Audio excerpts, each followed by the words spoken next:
Hi everyone, welcome to the EduGrowth Higher Education Showcase looking at borderless digital delivery and showcasing you some innovative Australian EdTech companies. Let me begin by acknowledging the traditional owners of the land we gather on. So as we gather today physically dispersed and virtually connected, allow me to pause and acknowledge the traditional owners of Australia and recognise their continuous unbroken connection to the land, waters and culture across the country. Today I join you from the traditional land of the Warrawong people of the Kulin Nation, and I extend our respects to their elders past, present and emerging. I add specifically my respects to Aboriginal and Torres Strait Islander people present with us today. Let me just share my screen so that I can do a very brief introduction to EduGrowth.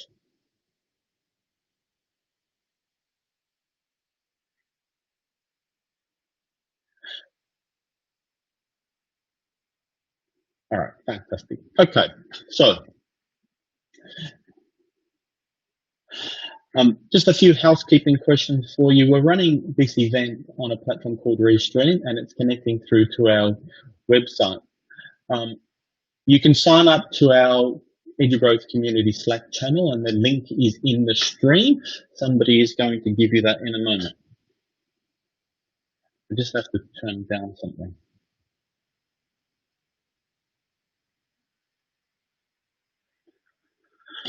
And Q&A, there will be Q&A boxes there on the Slack channel, and somebody will push it across live to us.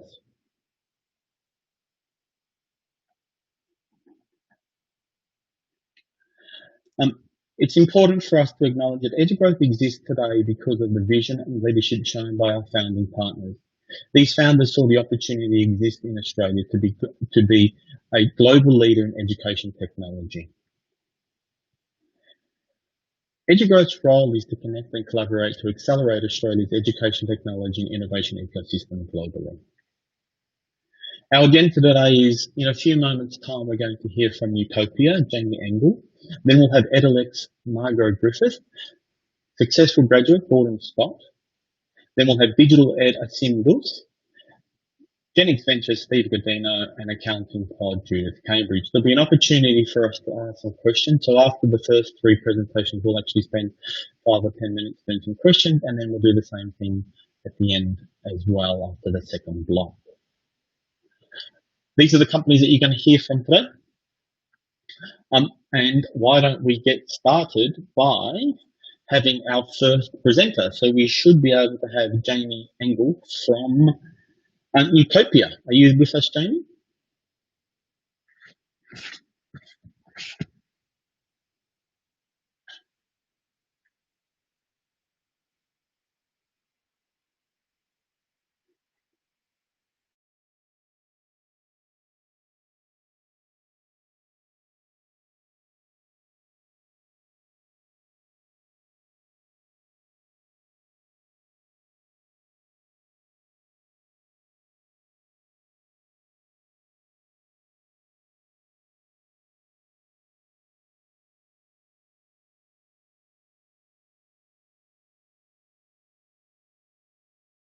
Follow topics and get personalized content based on their interests. So it's ideal to create connection through content.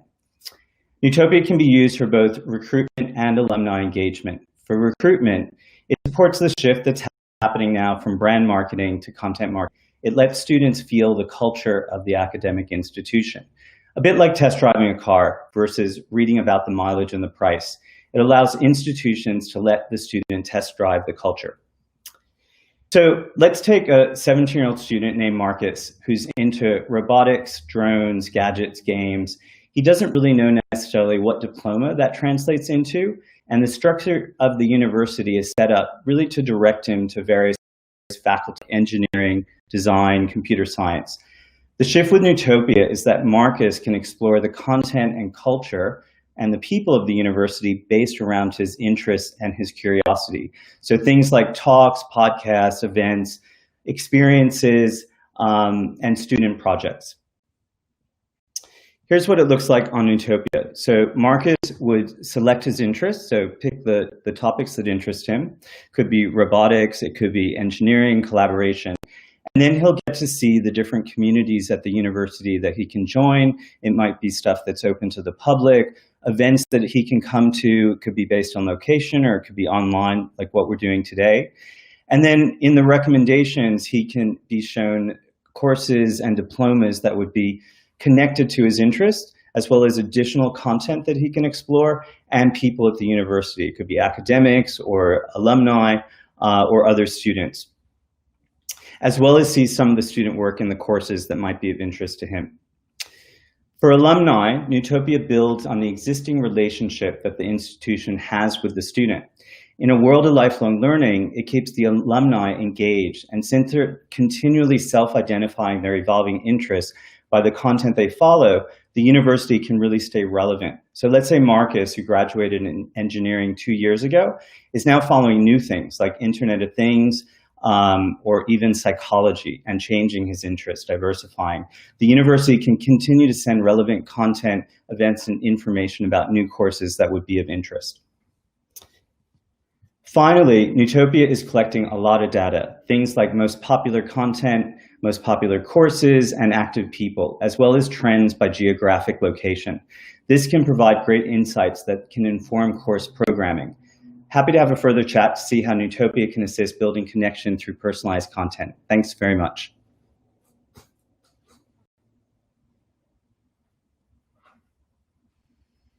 Fantastic, Jamie. Thanks very much. That was great. We'll have some questions for you in a moment. We're going to go over now to Margot Griffith from Edalex. I think that you should be coming up next. We see, Margot, we see you. Fantastic.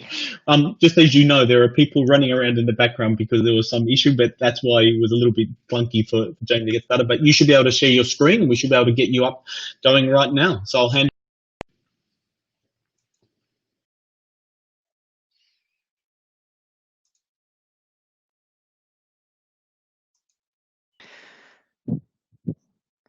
Thanks, David. Can you see my screen?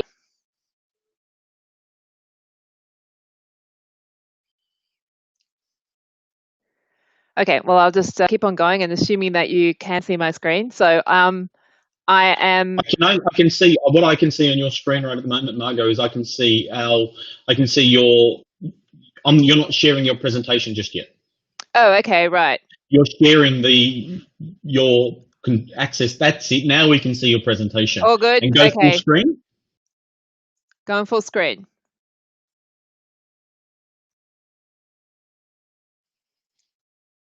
Yep, you're right. Off you go.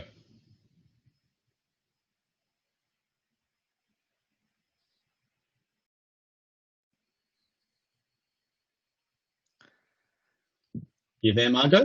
Yes, I am. Sorry, I'm just trying to get it to work here on my. There you go. Now we've got it. You've got it. Perfect. All right. Yeah. Sorry for the glitch. Your display settings. Swap your display settings. We're currently seeing your speaker notes. There we go. Now we've got your full screen. Absolutely seamless. I'm just a pro at this, aren't I? All righty. So let's get started. I'm Margot Griffith, Head of Business Development at Edalex, looking after the Credentialate program. So Credentialate's an credential evidence platform, and it's designed to help students by providing a personalised, enhanced transcript of their skills and competencies. So before we move on to Credentialate, I want to touch on, I guess, the learner to earner journey. And I'm referencing some research here by the Foundation for Young Australians back in 2018. And they were looking at that transition from education through into paid employment. And they basically indicated 4 main accelerating factors to gaining this full-time work. I'm going to concentrate on this building enterprise skills in education, and also down here, fostering an optimistic mindset. So there are many things that education institutions can do to facilitate job-ready graduates, but 2 stand out, and that's building a curriculum that can surface graduate attributes or professional skills, call them what you want, and also setting in place frameworks that can influence the mindset of learners and enable them to effectively communicate their skills to future employers. So with that in mind, let's move on to Credentialate and what it is and why we built it and why we feel it's important to give learners a voice. So as I said, Credentialate's a credential evidence platform. We harvest assessment data via Rubrics like this one, which are standardized scoring frameworks. For most institutions, these live in your LMS. We then run this data through a series of tools and engines to determine mastery or competency for the award of a micro-credential. We can enable flexible long and short form credential models, and we harvest both the quantitative and the qualitative data from the rubric. So for the student, what they end up with is an enhanced transcript of their individual skills and competencies, and that brings meaning to their micro-credentials. So you can see here that this particular transcript has been awarded to Samantha Fay. Now, if you or I were awarded this transcript, ours would look entirely different because her evidence is personalised. So I guess what we're doing with this evidence is giving learners confidence, or I guess that enhanced or optimistic mindset to show their unique differentiation and really enable them to have those conversations with future employers. What it means for institutions is that we're also surfacing trends and insights that can inform their continuous curriculum improvement loop. They have visibility of competencies not only within courses, but across courses, but also across entire programs. And why is this important? I hear you all ask. Well, for learners, it gives them a mechanism to fully articulate their skill sets. And in particular, it gives a voice to that middle cohort, those who are not top of class. For institutions, surfacing and visualising graduate outcomes has become an imperative both for pipeline and for funding. And increasingly, professional bodies are requiring a more overt reporting of graduate outcomes to align with their accreditation requirements. For recruiters and employers, they're seeking a way to evaluate a potential employee's match in an increasingly crowded labour market. I'd also really like to make you aware of our micro-credential maturity model. Now, we developed this for institutions as an aid in assessing their readiness to launch a micro-credential program, and you can get that from credentialate.com or contact me. And in wrapping up, I'd really like to highlight that our stability as a platform is a huge support to students in this remote new normal. We've got 28 institutional clients, 2.3 million learners, and we're 99.99% availability, on average. So thank you so much for listening, and I'll hand you back to David. Thanks very much, Margot. That was fantastic, and you did well with the some new technology there. We gave you a bit of a challenge, so that's the benefit. EdTech, we just roll with the punches, right? Thanks very much, Margot. We'll have you back in a few moments for some questions. I think we're now going to hand over to Gordon Scott from Successful Graduate. Are you with us, Gordon? I am here, David. How are you? Here we are. Fantastic. Do you want to get your screen sharing set up? And I'll let you know when you're ready to go. Alrighty. We're seeing it right now, and I'm going to go bye-bye. I'm going to leave you with it. Thanks, Gordon. Thank you, kind sir. Thanks for having me, ladies and gentlemen. Gordon Scott, Successful Graduate. Mine is nice and simple. I have 8 slides. Online training was a new thing when we first started out, but now it's here to stay. And if online training wasn't already embedded, certainly COVID has forced the hands of education institutions to ensure that their students are familiar with it. The industry has a massive push to employability, and what Successful Graduate does is we use online training to deliver employability and job readiness skills to students. Most students do not access their career services teams while they're on campus, and for many students, by the time they graduate, they still don't have the core competencies on how to prepare a professional job application.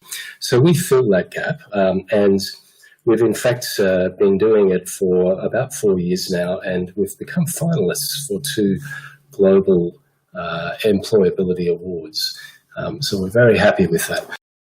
Our job readiness training covers many grounds. We have about 4 different courses at the moment that are the most popular courses related to internship and job application training. We cover a variety of different topics. Suffice to say, the training has been prepared by professional careers counsellors in the higher education sector. And we also have a product for the high school market as well. Not the time to be able to delve into too much detail. Here is a list of some of the organisations that we have contracts with. You'll see we're predominantly in the Australian market and the Southeast Asian market, with a growing market base in Malaysia.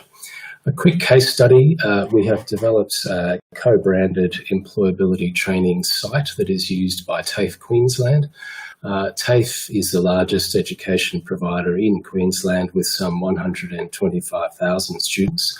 And so you can see that we support the TAFE Queensland value proposition by delivering job readiness training on a mass scale to be able to assist them to better ensure that their students are job ready by the time they graduate. We'll see here that a little bit about the site. Students simply have their own account and are able to log in based upon the product that is assigned to them. We also have a contract recently with the Western Australian group for international education study Perth.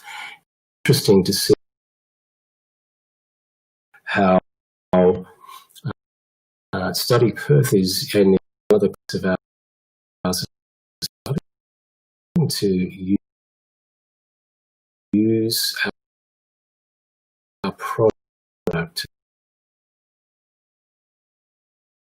from a product being used centralized provider.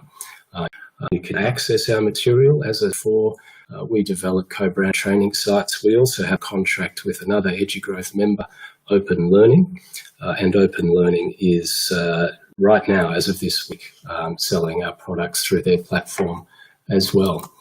So we're delighted to have been nominated, as I said, a finalist in a couple of awards. We're looking forward to the Pioneer Awards later this year to see if we ended up becoming the global champion for employability. And I'm done. Thanks, David. Fantastic, Gordon. Thanks very much. And we're going to ask Jamie and Margot to join us as well. I think we've got some questions for them. Whilst we're waiting for Margot and Jamie to join us, Gordon, I actually have a question right up front for you. I understand that you work with both TAFE and universities, is that right? And so we also work with high schools. Sorry, I've lost you again. I can see you guys. Yep, I've got you now. Okay. Yes, we do, as well as, so we have a high school product as well. No, sorry, Gordon, I'm sorry, with your sound is gone. I'm sorry, we're going to have to drop you out of the feed. You may have to connect to a wired microphone and come back. Thanks very much, Jamie. So thanks very much, Gordon. We'll catch you back up in a minute. Margot, if we go back to Credential Aid, tell us a little bit about the thinking behind where Credential Aid came from and what's the biggest problem we're solving. Right. Well, Credential Aid actually started through a Scientia education research grant at UNSW. So UNSW are in fact one of our design partners. And it really came from the need and in the Faculty of Medicine to surface those graduate outcomes from within the curriculum. And it's quite difficult to do that. And we were the industry partner with UNSW, and it's really solving that issue of enabling students to be able to articulate, what they can do with evidence behind them. And that really is a mindset change. Fantastic. And before I go, I've got a couple of other questions. Oh, we've got you back, Gordon. Can we test the sound again? How's that? It's a little bit better. It's certainly better than it was, but we've still got a little bit of challenges. We'll come back to you in just 1 second. Margot, back to you for a moment. Where are you seeing interest? What sort of what sectors are you getting interest from? Yeah, it's interesting. We obviously, because our ideology was in the higher education sector, a lot of our interest is coming from there, obviously. But we do have a partnership with TAFE Queensland, and they're about to launch towards the end of the year using our platform to power their micro-credentials. And we also... Who was that? TAFE Queensland. Oh, TAFE Queensland. I know, yeah. And we've got a lot of interest coming in from all different sectors. Professional bodies is an obvious one. But we've also had quite a number of interest from overseas, particularly community college systems in the US. So yeah, it's really many and varied at the moment. Fantastic. And Jamie, if I just move you to you for a moment, I've got a question here from the Slack channel. Can Neutopia be used by different types of institutions and organizations, and who are you seeing interest from? Yeah, it's pretty wide ranging. So we've already done some programs with more in the entrepreneurship space in the courses with Flinders New Venture Institute. We've done stuff with Think Education, and now looking into helping with the recruitment and the alumni engagement. We've got conversations happening with about 6 different organizations, and I guess it suits. We've also gotten interest from events, which is interesting because of what's happening with COVID and the switch to online. So I guess it suits different situations where people have people come to an event or coming into school, and how can you make that experience much personalized and relevant rather than, let's say, only basing it on a website, and really support that it's customizing around the student, prospective student. Okay, fantastic. And there is a follow-up question here. And do you integrate with other platforms? Yeah, so we do have APIs. So there's about 3 different key ones that we currently integrate with, and one of them extends out to hundreds of others. And then we're looking at integrations with Salesforce because it's quite a complementary product with something like Salesforce. So at the back end, there's data around the students, collecting lots of data, but then Neutopia is on the front end, making the user experience more modern, like let's say something like Spotify. Fantastic. And Gordon, moving over to you, I just wanted to ask you, I'm looking through here, there's a question for you. Is it possible for students to access your training themselves, or do they need to go through their institution? Yes, it is. We have a couple of different B2C platforms. So successfulgraduate.com is the student-facing platform. And then we have enterprise license agreements in place that deliver new platforms for customers. So students can choose to either participate in their own institution's platform or come directly to ours. Fantastic. And as far as employability skills, are you delivering these at scale, or is it individualized still? Yeah, certainly at scale. So the concept is to be able to support the institution with ensuring that all students have access to job readiness training and employability training, rather than rely upon the students to voluntarily participate in, say, a careers event or one-on-one careers support. Our idea is that we help the institution to lift the bar, and then by the time a student comes to the employability office or the careers office, they'll have a professional resume, cover letter, and they'll understand their own personal attributes to be able to pitch themselves into actual positions with the help of the careers office. Fantastic. And just one final question for you, Margot, before we move on to our next group of EdTech companies we're going to hear from. And the question I was getting, that is here in the Slack channel, that I wanted to ask you was, why do they need a platform? Why can't they just do their own badging? Right, we can do your own badging, and we're not really in the we're not the Badger and Credly, and there are many others. Accredible all do a wonderful job at actually issuing the badges. So what we tend to do is we can issue from within our platform, but we can also pass off to other platforms if that's the partner that you're using. The issue or the point with regard to evidence is that when you're issuing badges, Credly, Badger, they all do it. The evidence is actually generic. It's tied to the badge, whereas with us, what we're actually doing is giving you personalized evidence. Because we're taking it from assessment tasks, it's personalized to you. And the benefit to institutions is we can do that at scale. Fantastic. All right. Well, Jamie, Margot, Gordon, thank you so very much for being our guinea pigs in our first showcase using Restream and going through to our website. We're going to move on to the next group, and we'll see you again at the end of the questions. Thanks very much, guys. And now we should be hearing from Asim at Digital Ed. Asim, are you with us? Hopefully we're going to get your camera up in a moment. There we are, Asim. Nice to see you. And then if you can share your screen, and then we can get going when you're ready. I'll let you know when your screen's ready. You're showing us, there we go, that's your presentation, fantastic. At the bottom of the screen, there should be a thing that just says stop sharing and then hide. Just click the little hide button. No, that's it, perfect. And then go full screen, Asim. You there? We've just swapped back to not to your presentation, sorry. Go back to your presentation screen.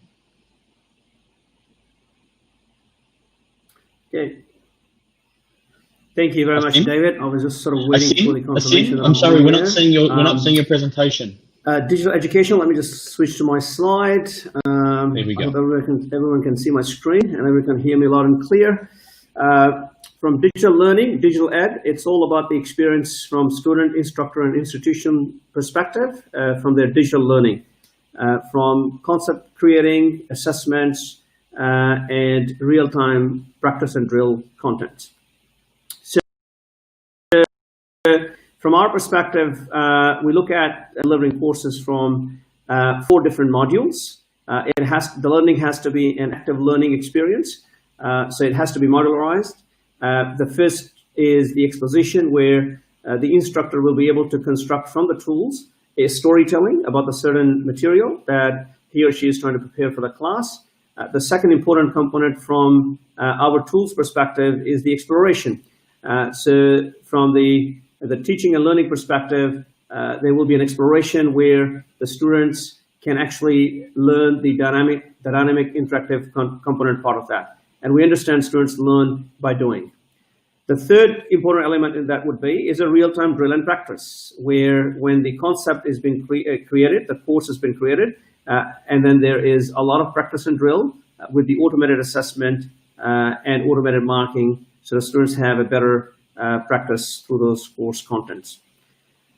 And then the last module, the module in our tools is the evaluation part of that, where the testing and analytics is there, where it produces day-to-day reports, what's working and what's not working.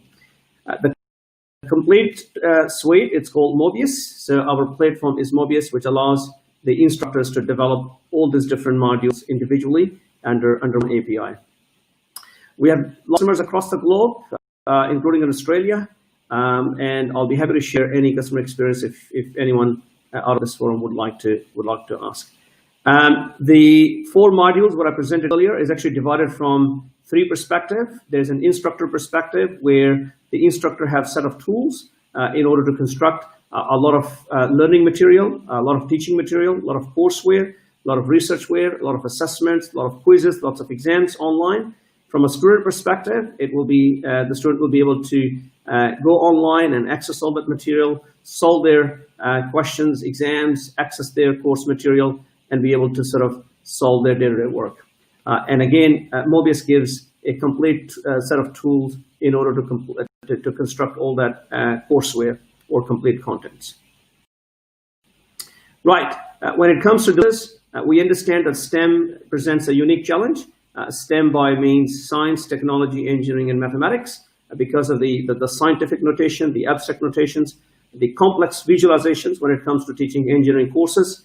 So Mobius takes care of all of that complexity, and it gives that set of tools that the end user need as an instructor in order to create those complex contents, and from a student perspective to be able to go through those courseware and research material in the classroom or outside the classroom. An important element in our platform is that it gives you the set of tools in order to create those strong visualizations and simulations, so it becomes a lot easier to deliver those STEM courses. Now, we understand that with these tools, testing and retrieval is a very important part in learning, and a continuous testing, because of this real-time feed where these assessments are produced, this lab work, the interactive and dynamic contents makes the learning a lot more deeper and more durable when it's effortful. So, it's all about retention when it comes to delivering those lessons and courses, and Mobius provides you the set of tools, as I said that earlier, which allows you to create those strong visualizations, strong simulations, where complex concepts can be delivered a lot easier and a lot more in a understandable mode. Here, where you can see that by creating those environment, the Mobius gives you the ability to insert those context-sensitive menus, those interactive control mechanisms, those modeling and simulation portions, where complex concepts can be delivered in an online space, in a digital space, with an ease. Students' engagement rate is high, interactivity is high, and students being digital native enjoys those highly complex concepts in a matter of ease when they see these simulations and modeling in an online space. Some more examples here where this is an interactive course material. Let's start by finding the derivative. If y is equal to 1 over x, y prime is equal to -1 over x squared. Recall that to determine the surface area, we need to integrate f of x times the square root of the quantity. So you can see that in that narrative interactive lecture, you have a simulation, you have a complex equation, and the assessment is given part of that. The student gets engaged in terms of interactivity, audio and video visualizations, and the ability to then solve that question step by step. So our feedback mechanisms and our solution interface is not just jumping on the answer of a typical concept, but the students can actually solve that step by step, captured real time, being graded and assessed automatically, so that digital experience is there part of student experience and instructor experience. So you can actually create a lot of sophisticated math equations and questions. You can have those graded answers with sophisticated feedback in it, and then you have those applications and simulations, which makes that interactivity a lot more Thanks very interesting. much, Asim. Can I ask you to start winding up? So continuous testing allows the gathering of detailed data. All that data which we collect through these assessments and learning mechanisms can be then made on a daily based decisions from a management perspective, or from a course perspective, or from an instructor perspective. Thanks very much, Asim. That's fantastic. Really appreciate it. It's been great. Absolute view of what's working in the class and what's not working in the class. On a class level, on a lesson level, on an assignment level, or even you can actually measure all those patterns in order to see what needs to be eliminated, what needs to be changed, and what needs to be Thanks modified. very much, Asim. I really appreciate it. It's So before I go fantastic. We've hit the end of your time there, so really appreciate it. It's been fantastic. We'll get you back for some questions in a moment. Now we're going to move on to Steve Gordino from Genix. If you're with us, Steve, we'll get you to start sharing your screen. Hi, Steve. Nice to see you again. Good to see you, David. You want to start sharing your screen? I'll let you know when we're all ready to go. My screen is up. Perfect. You want to go full screen? I will, and would you tell me when you can see it, because I can't Yes. tell. So, yep, you're ready to go. Off you go. Thanks very much. Thank you. Okay. Before I get into Examiner Plus and the assessment lifecycle, just a very quick summary of Genix. We are fundamentally specialists in digital transformation. We do it across a number of industry sectors and have been working with the education sector since we started to develop an online assessment platform with the Royal Australian College of GPs in 2012. If you actually look at the assessment life cycle, you need candidates, you need questions and papers, you need resources who are fundamentally invigilators and markers and supervisors. You need to be able to optimize the way those resources are deployed across venues and potentially with equipment. You actually then deliver an assessment and at the end of the life cycle, you mark the assessment. Now, the interesting thing is, if you look at the EdTech sector and the amount of effort that's actually gone into the specific areas of the assessment life cycle, most of it has been around assessment delivery. And while that has basically upped the ante on the efficiency of delivering an assessment, the key question of how effective those assessments have been or currently are is still up for discussion, largely because very little has been done in the area of question creation and item banking. And that is one of the major areas in which Genix and the Examiner Plus platform has had a role to play. Examiner Plus effectively covers all those aspects that I've just described. It basically delivers a range of benefits, and we have been growing.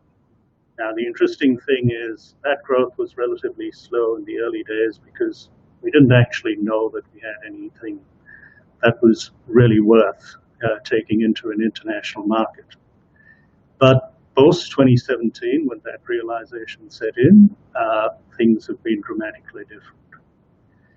We're continuing to grow our customer base, both in Australia and overseas. So the Genix platform is now used in some 51 countries around the world. And effectively, in the higher ed space, we are currently running trials with 6 universities in China, in India, in Turkey, and with the online education services folks who were formerly Swinburne Online. We're continuing to innovate, and before I head off, I will talk very quickly about the COVID-19 scenario and our response. Genix recently ran assessments for about 1,800 candidates using third-party tools. It proved to be less than satisfactory, so we've gone and built our own. It is an Australian deployment. It allows you to deploy it on your own infrastructure. It allows you to basically use your own proctors. And we have a scenario in place whereby we do technology checks on every candidate's machines before the day of the exam. 4 primary issues that we had problems with the other players that we used. There's plenty more to the Examiner Plus platform, but I guess I'm trying to keep within my time limit. So if you do need to know any more, Genix Ventures is the website, and you're welcome to ask us anything that you require. Thank you. Fantastic, Steve. That was great. Thank you very much. I really appreciate it. We'll have you back in a few minutes for some questions, so hang around. We're now going to move to Judith from AccountingPod. AccountingPod's, there we go. Judith, how are you? Nice to see you again. Thanks. We can hear you. Can you want to share your screen, and I'll let you know when your screen's ready and you can get going. There we go. You go full screen on your, yeah, there we go. Fantastic. You ready to go?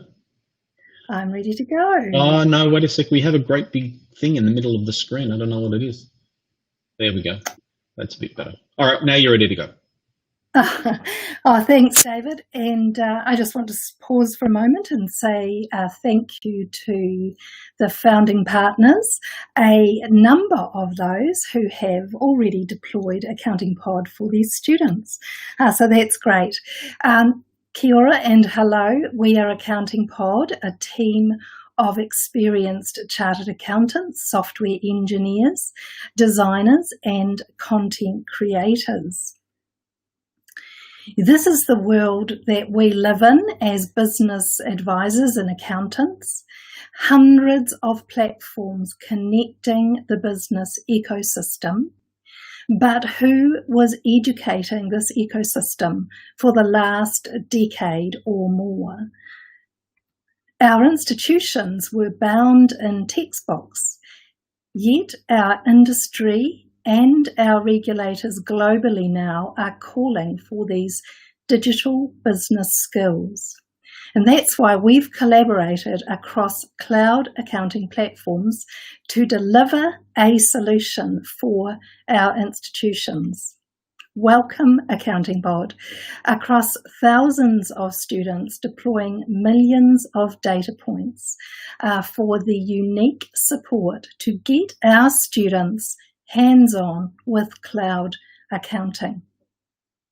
This means when our professional bodies, CPA, CANS, call for education technology and integrated learning and authentic assessment, AccountingPod is well placed to deliver. Let's look quickly at one task solution on AccountingPod.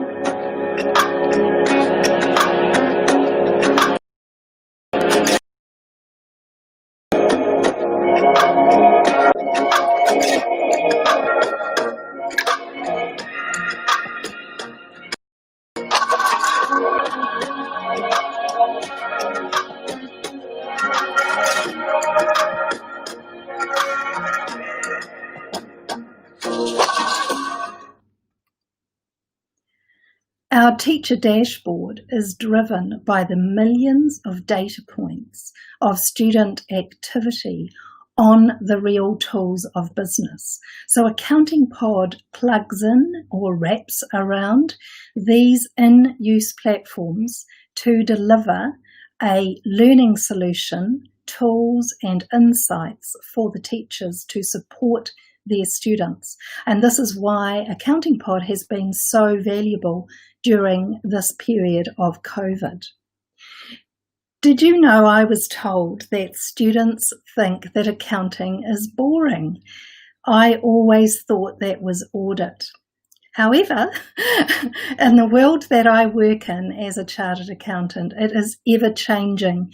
It is challenging, and I really can't understand it. So we are re-engaging those students in their learning for the future of work. We've deployed algorithmic and a whole range of library data sets. This means we can deploy unique data sets via our algorithmic solution to every student in a class, however big that class is. And when it comes to cloud security and student privacy, the perfect solution is to do what we've done with universities in Australia, and that is to deploy via LTI and integration as a learning tool. This provides a student with single sign-on to AccountingPod and gradebook sync back of the assessment piece. Where can we go next? We're excited about this. And we ask this question, can't accounting be also used to plug in soft skill learning that's needed for the future of work? Simply put, where the textbook stops, AccountingPod starts. Welcome to the digital future of business. Thanks, David. Thank you so much, Judith. That was fantastic. I really appreciate it. Hang around. We're going to ask Steve and Asim to come back and join us because we've got some questions for you in the channels here, and I'll ask away. So whilst we wait for those guys to arrive, I wanted to ask you, Judith, whilst we're saying Asim and Stephen are here. Great, fantastic. Judith, do you want the question? How does AccountingPod help with authentic assessment? Oh, I'm pleased you asked about that because the professional bodies are calling for this. I'm really pleased that we have provided a way of pulling audits of the student activity, connecting at this data point level, as I've heard other EdTechs here. And because we're on cloud, accessible anytime, anywhere, we have a range of measures where we can identify students as they log on through onto AccountingPod and the further platforms. Also, we change constantly. No longer can a student buy a solution from a static set of a few hundred case studies. Fantastic. I've got some more questions for you. I'll come back to you in a second, Judith. Asim, we have a question here for you. As a STEM instructor, can I create my own lab activities and experiments?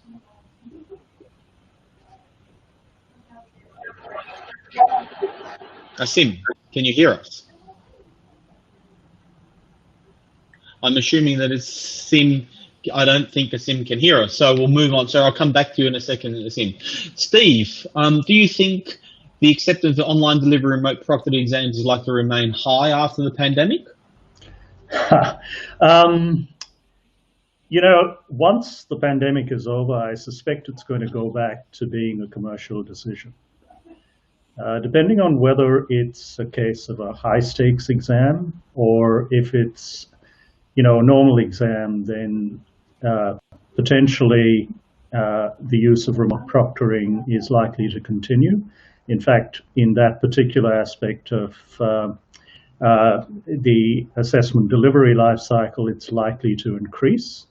But when it comes to high-stakes exams, I think people will go back to venues. They'll go back face-to-face, you think? No, venue-based exams. So actually going back into rooms where the exams are conducted. And do you think there'll be some sort of hybrid model or not? I think there will. So where the question of high stakes comes in, they'll go back to venues. Where it's relatively low stakes, they'll do it remotely, because the cost differential is quite significant. So there is a commercial impetus to do that kind of thing. However, remote proctoring is not foolproof, and you do get a better security outcome in a venue. Okay, fantastic. Judith, if I come back to you for a moment, I know that you talked deeply about your integration with Xero. Do you work with other accounting platforms as well? Yes, because we deliver globally, David, we're always listening to what the individual marketplace is asking for. So if we are in the UK, for example, there's a lot of talk about Sage there. If we're in the US, they do talk about QuickBooks Online. So it's important to us to be able to wrap around what will help to build employability skills. Okay. And just another question for you, Steve, actually, and I think we sort of touched on it just briefly in your answer to the question I asked you a moment ago, but what's the cost of exams online as opposed to paper, pen and paper? This is an interesting one, because very often people tend to assume that because it's technology driven, an online assessment is actually cheaper to run. The answer is actually in the life cycle.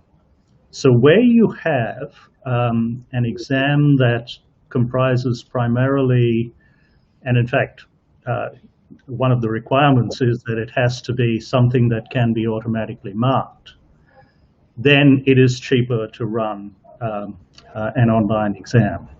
But the second you actually have a need to run with human markers, the actual physical cost of delivering that particular exam in a venue is actually higher than paper. So, rule of thumb, if you've got an exam that requires human marking, cheaper to do it on paper. If you've got an exam that can be automatically marked in totality, cheaper online. And there's a whole bunch of chat that I'll steal from in the YouTube channel, because we're going live to YouTube, and there are all sorts of people making really nice statements like maybe examinations will be reconsidered, and some people going, we hope so. So we won't ask you to comment on that one. We can leave that one as a comment for the public domain. No, I think they need to be reconsidered. Okay, cool. Judith, the other thing that I wanted to ask you about, if I remember correctly, there was a process within AccountingPod to be able to sort of automate the assessment tasks by student. Is that right? Have I got that? Am I recalling that correctly? Yes, absolutely. Yes. Because we're a data point driven solution, we can deliver to a class of 1,500. We've completed recently.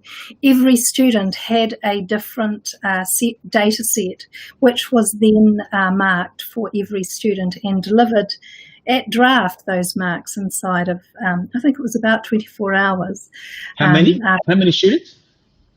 1,500, just under 1,500. Okay. Fantastic. Yeah, we're excited. 1,500 is fantastic in 24 hours. Yeah, I mean, we're talking about, a million data points, upwards of 1 million data points for one delivery there. And this is the power of EdTech. And this way is why EdTech has a huge future. I feel we've only just got started, right? And here we've got started in our region. That's what's exciting about it. Everywhere else in the world, they are still, a lot of these countries are still writing checks, David. So you can see as the professional bodies and these firms are asking for the understanding of technology and its connections, our students need those skills, right? So that's why we'll do Microsoft Power BI, and we'll link that across the cloud for the accounting platform and look further and deeper as to how we can get our students from business school that never actually did very little in a practical sense before they were sent out into the workplace. So now we're starting exciting to touch on the whole relevance of higher education, so we may need to wrap up there. What I might do actually is ask Jamie, Margot, Gordon, Asim to join us, and what I'll do is on behalf of everyone at EduGrowth and behalf of the people who are watching us, I want to thank you so much for presenting your companies. I think that Australian EdTech companies, and we have a New Zealand EdTech company with us as well in Judith and AccountingPod. So I think we're doing incredible things and we're impacting learners around the world. So thank you very much. This was a trial run for a part of what we're doing in the Melbourne EdTech Summit coming up. So Jamie, thank you very much. Margot, Asim, Steve, Judith and Gordon, we'll say goodbye to you, and I'll just wrap up and conclude with a comment about the Melbourne EdTech Summit. So in exactly 2 weeks, we have the Melbourne EdTech Summit is going to be launching. We have a fantastic program. Each session, each morning of the 3 days is looking at education, thought leadership and the things that we are bringing as Australians to the global learners. And then each afternoon we have a program specifically designed for EdTech entrepreneurs. So it's an incredible program. We're now hitting sort of some silly number of registrations. We are at something like 700 or 800 registrations that we've got. So the Melbourne EdTech Summit is going to be on the 8th, 9th and 10th of September, so Tuesday, so 2 weeks from tomorrow, and you can register on our website and we'll all see you then. So thank you very much everybody for coming along and joining us today. Thank you for those companies that presented. It's been my pleasure to host.